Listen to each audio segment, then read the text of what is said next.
Hello, hi, नमस्ते, welcome back to my channel again. और आज हम पढ़ने जा रहे हैं कॉग्निटिव साइकोलॉजी की प्लेलिस्ट में। ये हमारा 5th वीडियो है, ब्रॉडबैंड्स फिल्टर मॉडल।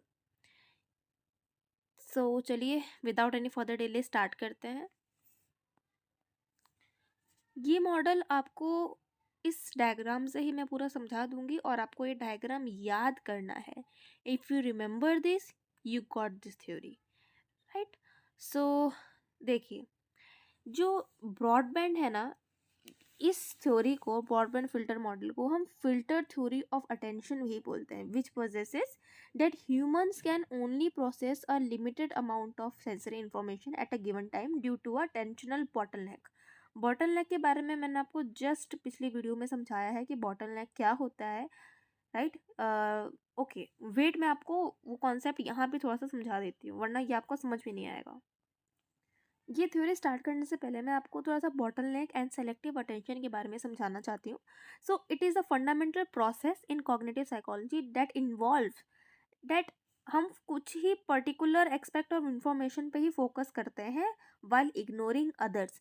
भीड़ में हम सिर्फ एक इंसान को ढूंढते हैं क्योंकि हमारा अटेंशन वही है, हमको वही ढूंढना था। और अनइंटेंशनली या इंटेंशनली भी हम बाकी आसपास वाले लोगों को हम इग्नोर कर देते हैं। वैसे ही एक पर्टिकुलर इन्फॉर्मेशन, एक पर्टिकुलर थिंग, एक्सपेक्ट पे हम ध्यान देते हैं, अटेंशन पे करते हैं बाकियों को इग्नोर करते हुए। So that involves focusing on particular aspects of the environment while ignoring others. Selective attention is the process of directing our awareness to relevant stimuli while ignoring the other irrelevant stimuli in the environment.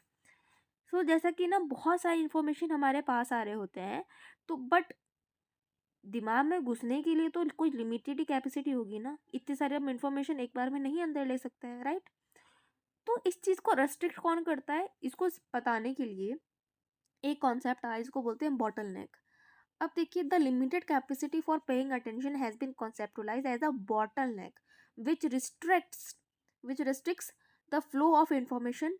जितना narrow होगा bottleneck उतना ही rate of flow of information कम होगी। देखिए, ये आप इस इन डायग्राम से आप समझ पा रहे होंगे। अब चलते हैं हमारी ब्रॉडबैंड फिल्टर मॉडल थ्योरी पे। सो 1958 में ना इन्होंने कहा कि मैसेजेस के कुछ फिजिकल कैरेक्टरिस्टिक्स होती हैं, उसी से सिलेक्शन होता है कि ये इन्फॉर्मेशन अंदर जाएगी नहीं जाएगी। हम कह सकते हैं पिच हो सकता है, लाउडनेस हो सकता है, ब्राइटनेस ऑफ कलर, शेप हो सकता है, राइट। तो जो ए और बी है, आप स्टार्टिंग में देखिए, उसके उनको हम कहते हैं कि ये समझ सकते हैं आप, ऐसा समझिए कि वो इन्फॉर्मेशन बहुत सारी हम आ रही है बाहर से, राइट। ए अटेंडेंट है, जो हमारे काम की है। बी फालतू की आ रही है, आसपास की फालतू की इन्फॉर्मेशन। वो एक सेंसरी रजिस्टर में जाता है जहाँ पे काम होता है, कहाँ पे, उसके बाद फिल्ट्रेशन का कैसा, अनअटेंडेंट जो हमारे काम का नहीं होता है उसको वो वहीं रहता है, वो फेड आउट हो जाता है बाद में, या वो वापस लौट जाता है, वो अंदर नहीं जाता है ड्यू टू बॉटल नेक। देखिए बॉटल नेक लिखा है ना। And these all are based on physical properties like size, shape and colour. अगर वो जो इन्फॉर्मेशन सेलेक्ट हो जाता है वो आगे जाता है हायर लेवल प्रोसेसिंग पे, राइट। हायर लेवल प्रोसेसिंग पे कौन सी चीज़ें जाती हैं, अटेंडेंट मैसेजेस जो हमारे काम की होती है, जिस पे हम फोकस लगा रहे होते हैं, राइट। और जो बाकी चीज़ें हैं वो वहीं सिलेक्टिव फिल्टर में ही होके सेंसिटिव रजिस्टर में ही रह जाती हैं, बाद में या तो डिके हो जाता है या हम उसको भूल जाते हैं। और जब हायर लेवल प्रोसेसिंग में होता है उसके बाद वो हमारी वर्किंग मेमोरी में जाता है, देन उसके बाद हमको वो चीज़ याद रह जाती है। अब ये प्रोसेस इन्होंने कैसे, कौन से एक्सपेरिमेंट से किया, स्प्लिट स्पैन एक्सपेरिमेंट।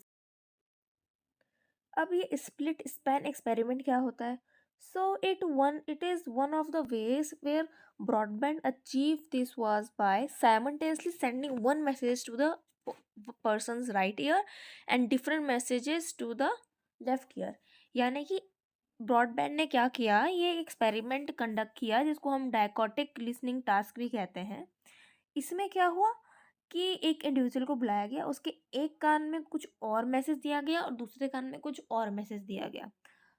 ठीक है, इसको बोलते हैं हम स्प्लिट स्पैन एक्सपेरिमेंट, जिसमें डायकोटिक लिसनिंग टास्क। आपको समझ में आया? अब फॉर एग्जाम्पल, जैसे पहले मैं बता देती हूँ कि डायकोटिक लिसनिंग टास्क होता क्या है। The dichotic we can say that the dichotic listening task involves simultaneously sending one message to the right ear and one message to the left ear. For example, 3 digit का letter 1 2 3 right कान में बोला and 4 5 6 या anything 7 2 9 दूसरे कान में बोला गया। अब ये जानने के लिए अब क्या बोला गया कि आप उसको रिपीट कीजिए, आपने जो भी सुना हो, राइट। तो it is very interesting to see to no date सबको ऐसा लगा कि हो सकता है वो दोबारा से उसी सेम ऑर्डर में रिपीट ना कर पाए। यह हो सकता है कुछ इन्फॉर्मेशन छोड़ दे, कुछ नहीं छोड़े, लेकिन वो सेम वे में रिपीट नहीं कर पाएंगे। बट ऐसा देखा गया कि मोस्ट ऑफ द पार्टिसिपेंट्स ने जैसे कुछ 5 लेटर्स वर्ड बोले या एक सेंटेंस बोला दोनों कान में, और वो विदाउट एनी मच एरर्स उन्होंने सेम दोबारा रिपीट करके बता दिया। So Broadbent was interested in how this would be repeated back.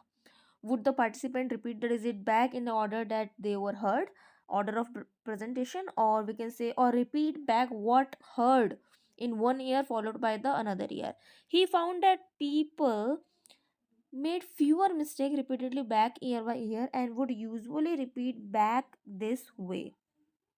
Okay, जैसा कि आपको इस डायग्राम में भी समझ में आ रहा है, दोनों कान में कुछ इन्फॉर्मेशन दी जा रही है, एक में वो अटेंशन पे कर रहा है, उसको सेम टू सेम वो वापस बता दे रहा है, और जो इसको इग्नोर कर रहा है वो नहीं बोल रहा है। मतलब दोनों कान में से एक कान का वो अच्छे से सुन पाएगा और याद भी कर पाएगा।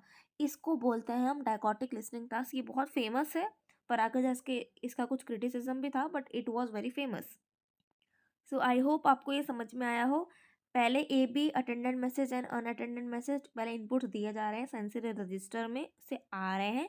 उसके बाद उसका फिल्ट्रेशन हो रहा है कि उसका फिजिकल प्रॉपर्टी क्या है, साइज, कलर, ये सब क्या है, राइट। अब यहाँ पे क्या हो रहा है, जो अटेंडेड मैसेजेस जिसमें हम लोग ध्यान दे रहे हैं ना, उन्हीं की ये प्रोसेसिंग हो रही है। जो अनअटेंडेड है वो वहीं रह जा रहा है और डिके हो जा रहा है बाद में, ठीक है, वो आगे नहीं जा रहा है, क्योंकि यहाँ पे बॉटल नेक है, अटेंशनल। हमने पढ़ा था ना, narrower the bottle neck lower the rate of flow. उसके बाद ये हायर प्रोसेसिंग लेवल में जाएगा, उसके बाद ये हमारे मेमोरी में, वर्किंग मेमोरी में चला जाएगा, जहाँ पे हमको याद हो जाएगा और हम बाद में उसको अच्छे से यूज़ एंड रिकॉल कर पाएंगे। आई होप आपको आज की वीडियो पसंद आया हो। Do like, comment and subscribe to my channel. Bye bye.